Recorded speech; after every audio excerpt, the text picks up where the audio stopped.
এরপর মাও চলে এসেছে দিদিকে হলুদ লাগানোর জন্য। এই দুটো মানুষকে তো একসাথে পাওয়াই যাচ্ছে না আজ। এদিকে আমার দিদিকে আলতা পরিয়ে দিচ্ছে, ওদিকে ফটোশ্যুট ভিডিও শ্যুটের জন্য আলতাও পরে উঠতে পারেনি। যখন সবার হলুদ লাগানো শেষ হয়ে গেছে তখন ভাইদা এসে পৌঁছেছে দিদিকে হলুদ লাগানোর জন্য। হিরো একদম রেডি ফটো তোলার জন্য, আমরা সবাই রেডি এবার দিদিকে ইডিটেট করার জন্য।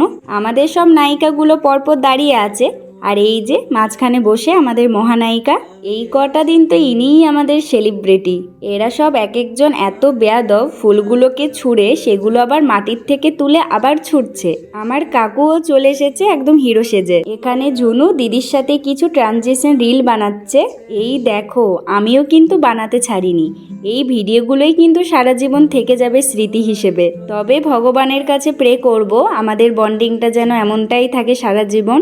দুঃখের কথা আর কি বলবো, ট্রানজিশন ভিডিওর এই একটা ক্লিপই আমরা নিয়েছি পুরো বিবাহ অভিযানে, আর একটাও ক্লিপ আমরা নিইনি। আবার এসেছে মেয়ে ফটোশ্যুট করতে, ফটো তোলা আর শেষ হয় না। ব্রাইড আমাদের একদম ডিভার মতো পোজ দিচ্ছে।